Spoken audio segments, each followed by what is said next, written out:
how to create a new group conversation in text messages on the Samsung Galaxy S25 series. First, tap on the home button to return back to the home screen. And from the home screen, open up the text messages app. Then tap on the compose or a new text message button here.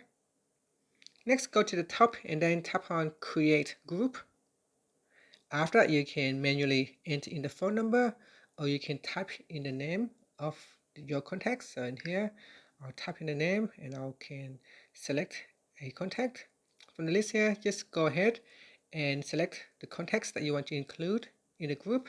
If that contact have more than one phone number, you need to select the correct phone number. After that, tap on the next button.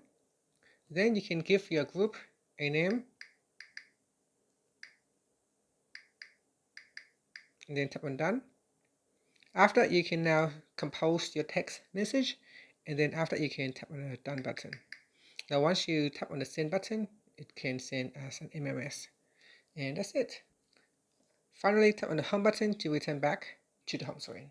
Thank you for watching this video. Please like and subscribe to my channel for more videos.